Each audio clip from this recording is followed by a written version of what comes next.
What's up, everybody? Chicago Goonie here, bringing you another Arsenal talk.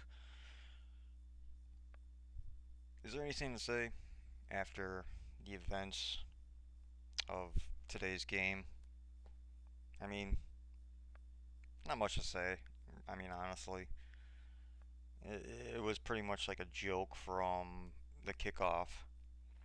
Um, every single home game, it seems like, at least almost every single home game, there's some type of Arsenal chant, there's some type of Arsenal song being sung before even the first kick of the game, and there's absolutely nothing. It was like a ghost town. It just seemed like there was a bunch of people inside the stadium that didn't realize that there was a football game being played, and the players played basically the same way. They came out flat. They came out slow. Um, should have been guns blazing from the kickoff. Should have been just pressure, pressure, pressure, but it was more of it was just passing side to side, no one making runs. You know, Alexis made a couple runs. Danny made a couple runs, but it was just there was just nothing there. No one could pick them out. Ozil made a nice pass. In the first half that Welbeck couldn't handle. Unfortunately, it was a beautiful pass right down the middle. What more else can you ask of your number 10 to put you in the right position?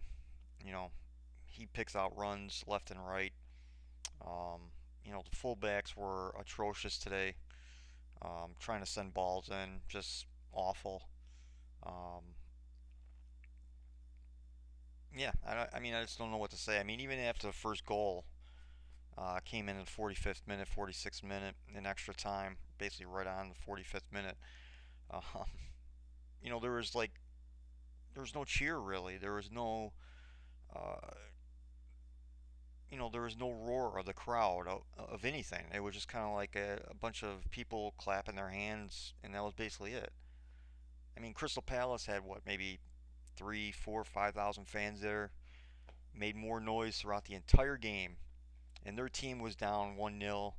Their team was basically parking the bus, had no ambition whatsoever to press forward or to even score or anything. And their fans are still on their feet, making noise, singing songs, urging their team to defend and clapping anytime they made a good clearance or a block or an interception or and then there's Arsenal fans just kind of sitting there on their hands, on their butts, not doing anything. They're there, I guess. It seemed like there was a bunch of cardboard cutouts of what looked like fans at the Emirates today.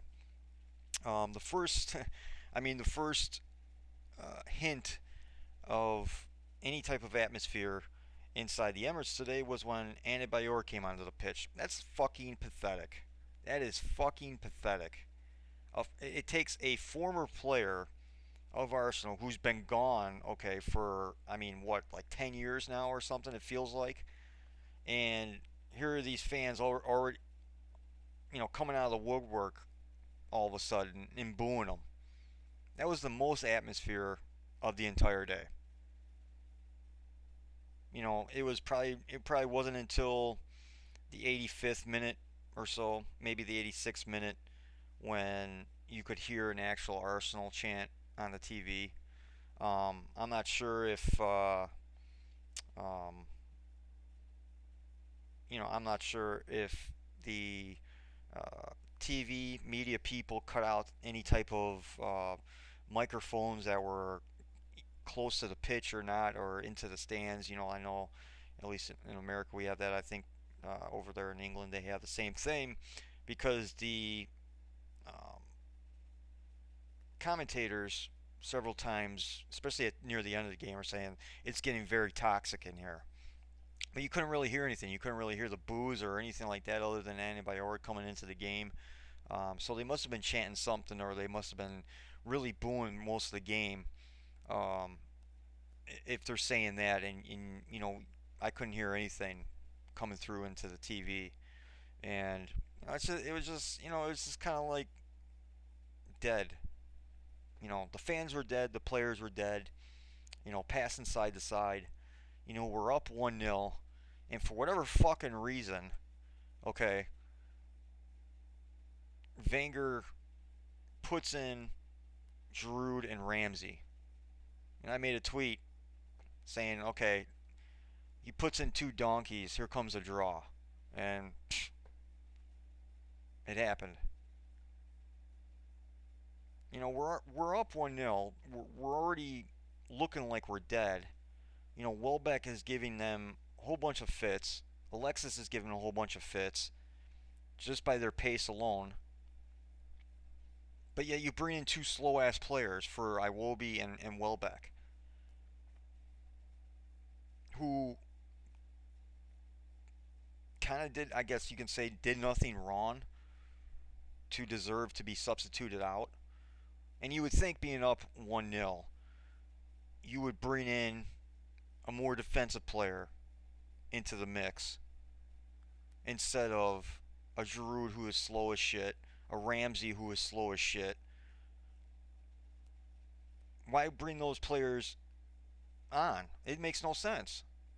Again, another mishap, especially with substitutions. I mean, he's probably one of the worst managers, not only in the league but in the world as far as substitutions go. I mean, it's just fucking awful.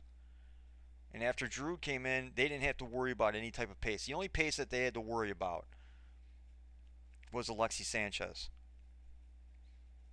And then, Theo, I guess. Once they went level, oh my God, we got to put Theo in, and he made a mockery of himself.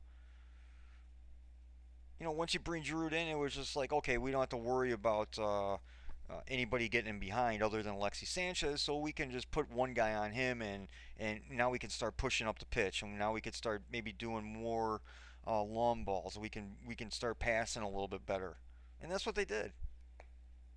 Long ball. It was just a fucking nightmare. Once again, it was just a fucking nightmare. It was just a tactical nightmare. It was a wrong decision to bring in Giroud and Ramsey and not kind of shore up the defense and try to bring someone more of a defensive mind, maybe to put another defensive mind into the midfield or even make a back five. You could have did that even. You put maybe even Gibbs on there instead of Ramsey. You know, you put him on the left side to help out Monreal maybe. You still have Alexis on the right side helping out Bellerin. It just doesn't. It doesn't really make any sense. We were kind of crossing. We're trying to cross the ball at least. Our crossing is awful. I mean, let's be honest here. That's one thing I want to get into is talking about our coaching staff throughout the last several years. If anybody who has come up through the system or we've bought as quote unquote a young potential player, who has actually gotten better throughout their time at Arsenal? Not Theo Walcott, not Oxlade Chamberlain. It even seems like Bellerin's not going to be doing all that well either. And that's one person I like to point out. His crossing this entire season, even last season, is awful. He doesn't know how to whip the ball in. He really doesn't. His crosses are kind of lofted up into the air, and sometimes he just misses completely, and it just becomes a ground ball. I don't understand who the hell is teaching him how to play the position. Who the hell is his coach to say this is how you whip the ball in? This is where it has to come off your foot. This is how much power you have to put into it. Who's teaching him this? Anyone? Because he can't whip the ball in to save his life. But yet, we're still trying. In Monreal is kind of like almost the same thing.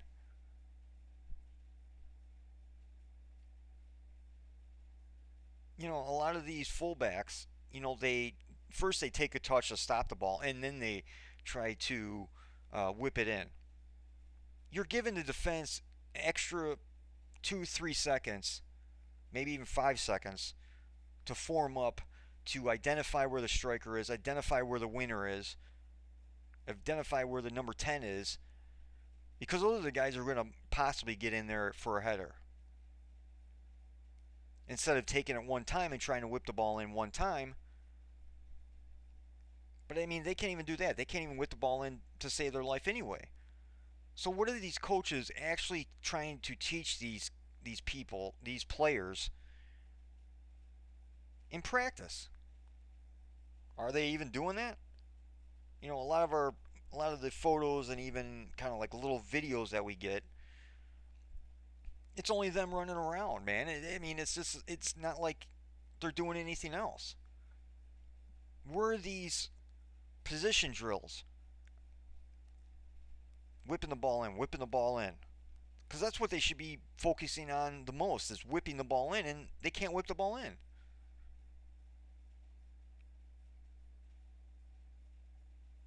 It seems like every position coach that Arsenal has is completely incompetent of teaching any player anything. Because again, it seems like it's the same thing every single fucking game. No one making runs pass side to side, no one making runs pass side to side. You have one of the best number 10s in the world who can pick out a fucking guy blindfolded, but yet no one's making runs. Everybody's just kind of, there's just a bunch of statues on the pitch.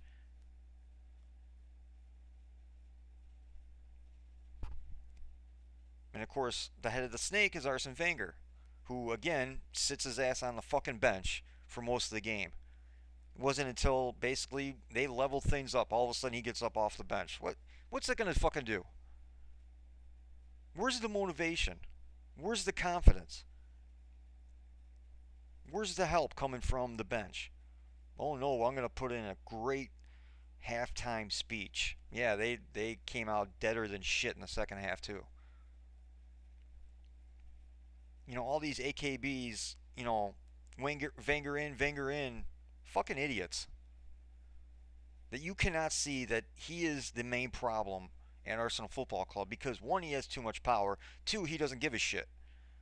If you actually can stand there and tell me or tell anybody that he cares about this football club is fucking ridiculous. You're a fucking joke. And you'll get laughed right out of the room.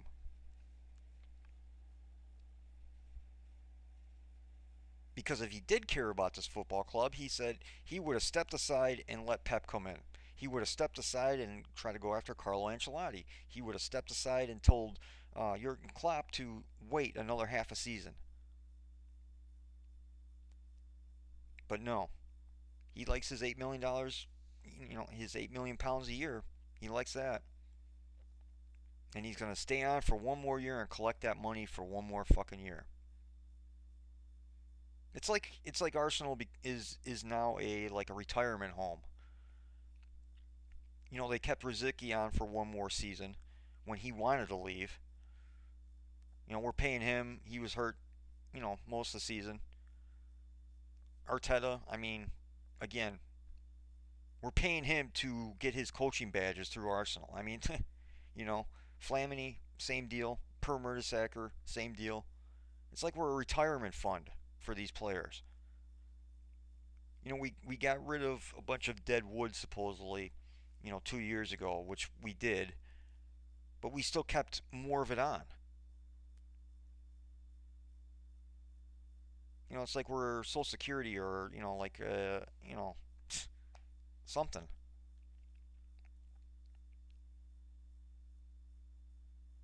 If they can't add anything on the pitch, why are they fucking with the club?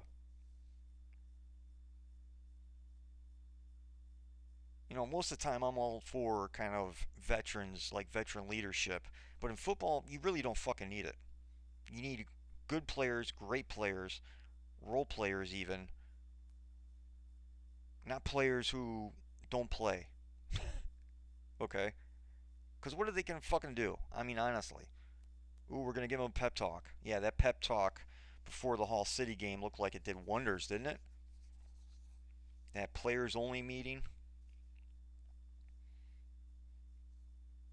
Because apparently the only people that actually showed up to that meeting and took it seriously is Ozil, Sanchez, Welbeck, and Iwobi. That's basically kind of like about it. Everybody else kind of just you know ignored it. And this is the type of shit that we're dealing with.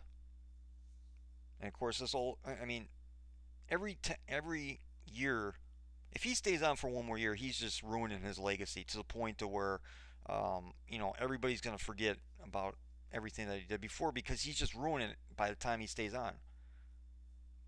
We're one of the only clubs in the fucking world who doesn't have a sporting director.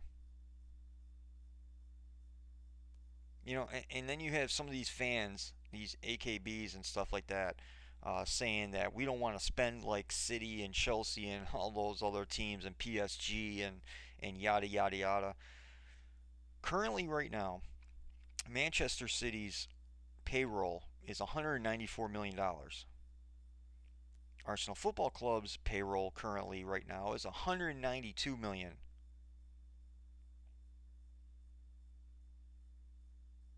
But we don't want to spend like Manchester City, but we kind of are. I mean, this is stupidity of some of these people who just take mediocrity. They're fine with it. We're in real deep shit of trying to even make top four this season.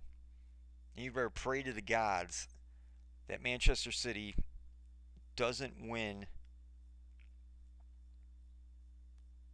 Champions League and Liverpool doesn't win Europa League. Because if Manchester City somehow screws up, finishes fifth, whoever is in the fourth spot, goodbye.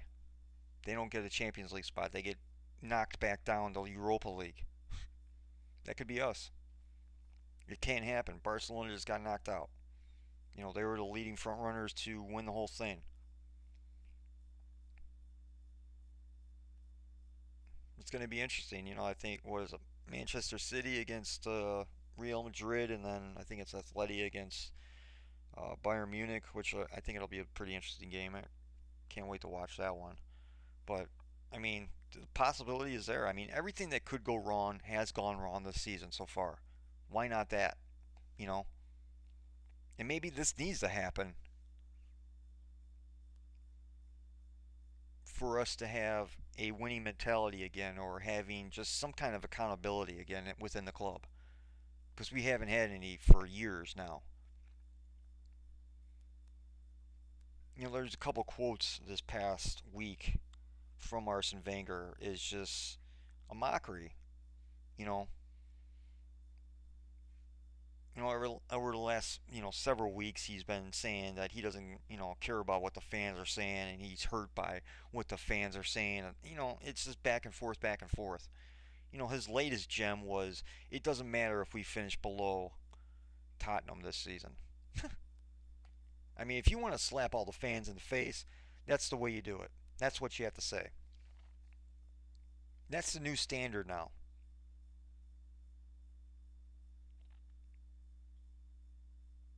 Because still, right now, Spurs still have a chance to win the league. What if they win the league? Well, that's not important if we finish above them. I mean, it'll be a fucking running joke until we can win our next league title, which there is no future on that one. There is no. I mean, 13 and 14 season and this season was the best opportunity to win the league, and we fluffed it. I mean, this was the ultimate fluff. This is like telling the players to go out there, show me how to lose, and they did it. And there's no motivation, there's no accountability, there's no confidence coming from the manager whatsoever. What happened to Joel Campbell? Every single time that he's played this season, he's played his ass off. Over the last several games that he actually has a chance, he's played well. He can't even make the fucking bench. But Theo Walcott does. making 130, 140 grand a week. And Arsenal fans better start going to church and praying that Mesut Ozil stays. And even Alexis Sanchez wants to stay because, you know, after probably what they saw today. I mean, Alexis Sanchez scored and there was just, I mean, it was crickets after he scored today. Just absolute crickets for the most part. You know, he must be thinking, what the fuck am I doing here? You know, the fans don't appreciate me. The fans don't appreciate that I just scored. What the fuck am I doing here? Ozil the same way.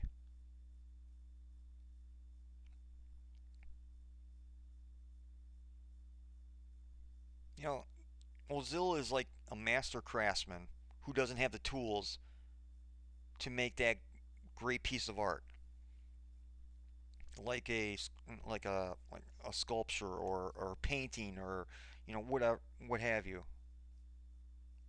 The only thing that he's gotten over the last 3 seasons is Alexis Sanchez. That's it. That's all that Arsene Wenger has given him.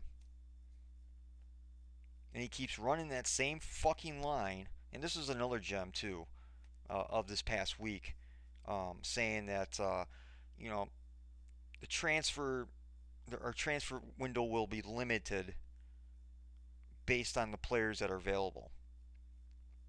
And also saying, and also going into saying that he's probably not going to spend a whole lot of money this summer. What the fuck?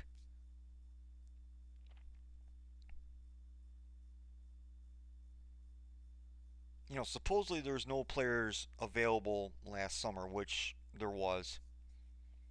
And now he's already trying to make that same excuse already. Already. You know, after this summer, the Euros are over. You know, players are going to want to move. Players are going to want to have an extra payday. Some players stayed at their clubs like a Lacazette or a Fekir from Lyon last season because if they moved somewhere else where they couldn't be guaranteed playing time, so they stayed with their club.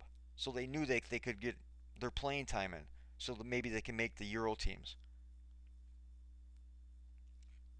But now a lot of these players will want to move after this because the World Cup. I mean, it's two years away,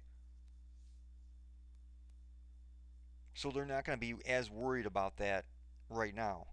Maybe the following summer they will be, but he's already making excuses already of him not spending any fucking money. I mean, it's just in the kid from Gladbach. There's no fucking way I could ever see Arsene Wenger spending 34 million pounds, unless it's euros, 34 million euros, on a midfielder like that, on a defensive midfielder. There's no fucking way. And all these Arsenal fans talking about this guy, use your fucking head. There's only 2 players on the whole fucking team that he's paid more than 30 million pounds for, or 30 million euros for. 2 players, that's it. Throughout his whole fucking tenure.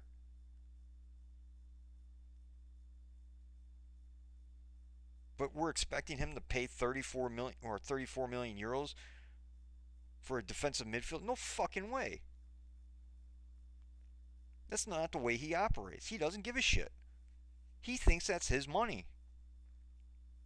And if he actually gave a shit about the club, he would say, you know what? I don't deserve the 8 million pounds a year. I'm going to take back about maybe 4 million, maybe even 5 million of those pounds. You know, maybe do a David Beckham and say, you know what? I'm going to donate my money that I make out of this club to a charity. He'll never fucking do that. He likes his money. He likes his 8 million pounds a year. He likes being the highest paid fucking employee at Arsenal who does absolutely fucking nothing. Sits on the bench, does nothing. Then he talks about after the game, well, we need to change our you know, he said that line already 4 weeks ago. We need to change our mental our mental focus. He said that 4 weeks ago. Where do these players get their mental focus from? It's supposed to be the manager. Yes, you can make an argument that the players should be playing for themselves, for the badge. They should already know that they should be playing their ass off week in and week out. Some of them have, but not all of them. I mean, that's pretty obvious.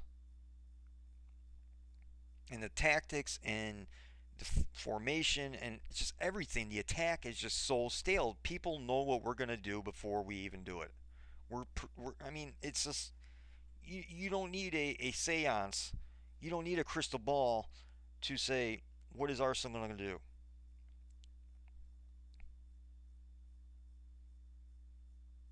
And I've been screaming about this for the last, since I've been doing this. Screaming about it longer than this, even before I started doing these Arsenal talks. The tactics, the formation, everything is just wrong. When you see a fucking team parking the bus, and you know they're going to park the bus, you run a 4-4-2 when you have two strikers up top playing off each other, taking both center backs out of the picture. But no, today we're running that 4-2-3-1 again. And what is Danny Welbeck surrounded by? Two center backs. And getting help from the DM. So he's basically almost surrounded by like three players throughout most of the fucking game. Is that his fault? No. It's the manager's fault for not identifying the fucking problem. And just sitting there on his ass doing nothing about it. It's the same bullshit every fucking week. But these AKBs, oh, he should, even Dennis Bergkamp came out this week in an interview with Martin Keough saying that, well, Arsene deserves to leave on his own terms. What the fuck? Are you kidding me? Is he not watching? Obviously, he's not watching what's going on. Obviously. I mean, obviously, he's not watching every single Arsenal game. I mean, that's pretty much obvious. Because no one would ever fucking say that if you're watching every single fucking game. I mean, even Wright has changed his kind of perception a little bit over the last few weeks or month. He's trying to shift the blame to Kroenke, which is I think correct too. But at the same time, you have to put the blame on the manager.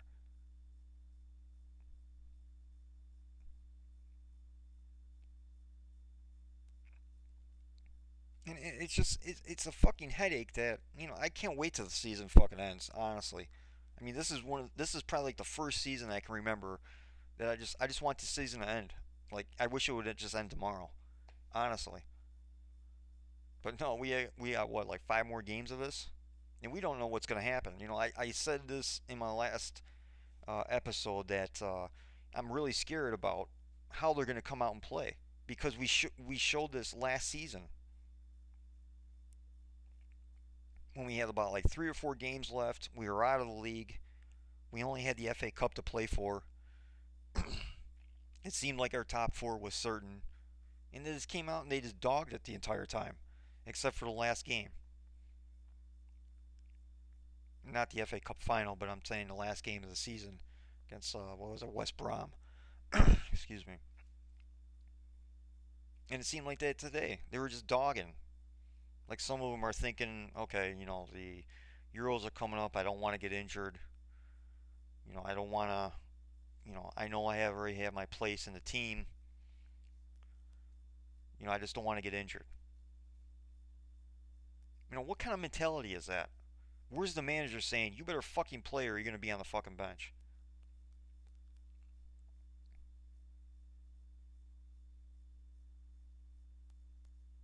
It's kind of funny too. I guess Benzema wasn't selected for the French national team for the Euros.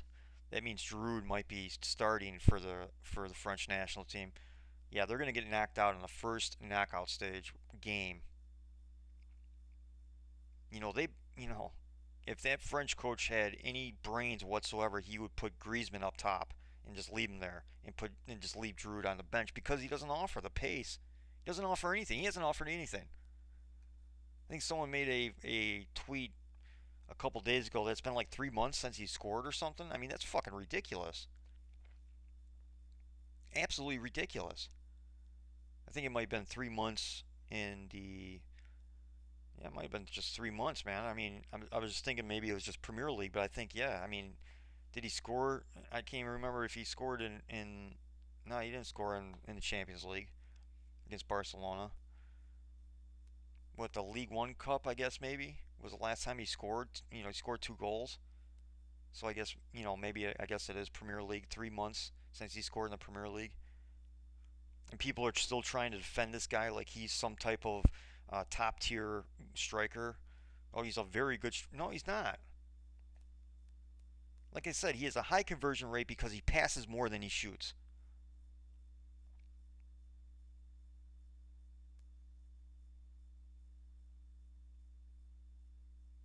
We need so much help this summer. I mean, but again, you have Arsene Wenger saying that we're not going to spend any money. We're not going to spend a whole lot of money.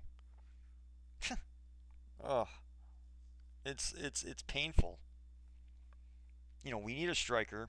If there's a winger out there that's better than Iwobi, which there probably is. I mean, I'm sorry, but I mean, he's shown his flashes. He's shown that he's a capable, he's a, a good player, I guess. But again, we were saying that about Oxley Chamberlain when he came in through the ranks.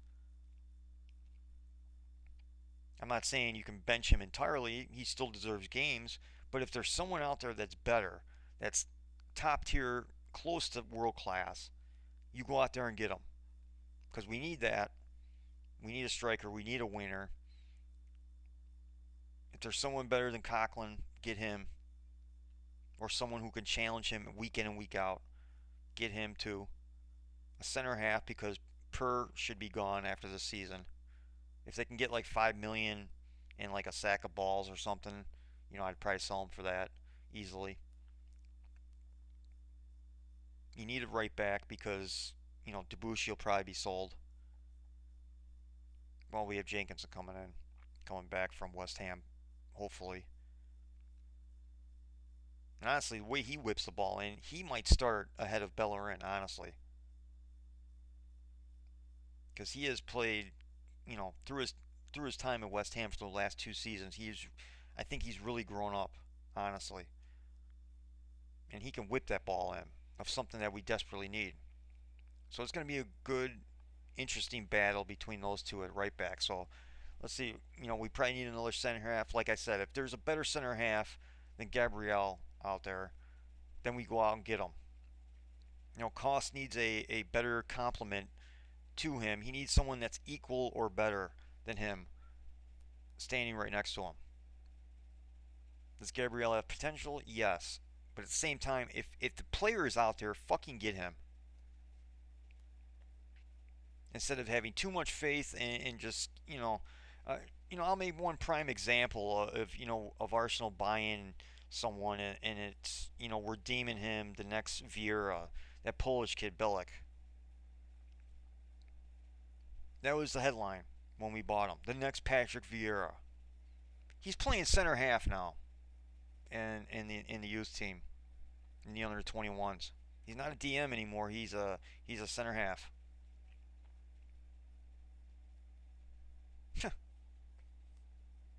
I mean, it keeps on getting like worse and worse. I mean, honestly, I mean, Arson needs to just put duct tape over his mouth when it comes to press conferences and whatnot. I mean, he said after the game, these press conferences are getting, they're getting harder and harder. That's on you, buddy. You're the manager. You're supposed to be this professor. You're supposed to be this teacher.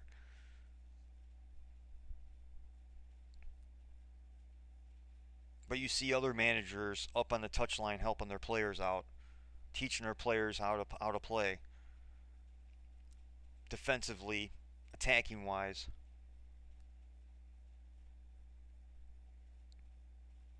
So many people like these AKBs are so afraid of change and all this nonsense. And they're always using Manchester United as an example. Okay, the first mistake Manchester United made was letting Alex Ferguson name his successor. That was the first problem. The second problem is that his successor was David Moyes, who was never ever deemed as a tactical genius ever. Maybe a motivator, but never a tactical genius. He kept Everton mid-table, respectable, a limited transfer budget. But again, he was never deemed as a tactical genius ever. And that's what you kind of need to come in after an iconic manager so he can get the players set up in the right positions and to succeed to win. And I'm sorry David Moyes didn't know what the fuck he was doing from day one. He probably had a huge transfer budget that he never even bothered to spend. He bought Fellaini, that was it. He didn't even last the whole season. He got sacked what 3 or 4 games before, and then Giggs took over. You need someone who has a tactical sense because Arsenal's tactical sense, you know, left after all the Invincibles left. I mean, once Henri left and all those guys, I mean, it was pretty much over after that. I mean, they were the tactical geniuses when it came to, in his first, 8, 9 seasons. He had a guy like Martin Keough, Tony Adams, Patrick Vieira, setting guys up left and right. There was a quote I read today in an article saying, it was from Thierry Henry actually, saying that Vieira always told me that don't worry about us, we will defend, we will not let anything through. It's up to you though to win us the game. And 9 times out of 10, him and Bergkamp and Perez and Lumberg, they won him the game.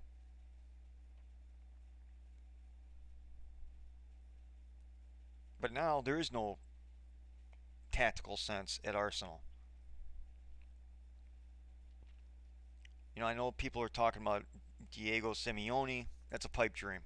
No way he's gonna fucking leave Athletic. Why would he? Why would he? They might win the league again this year. They might make it to the Champions League final again this year. Why the fuck would he leave for us? For quote unquote more money? I highly doubt it. Plus, that's his baby over there in Madrid. He's even quoted saying, "The only way I'll leave is for one of my former clubs or the national team, Argentina. I think it's Inter and Laszlo. That's it. There's no way he's gonna fucking leave there. So that's a fucking pipe dream. But do we need a person like him to come in? Absolutely.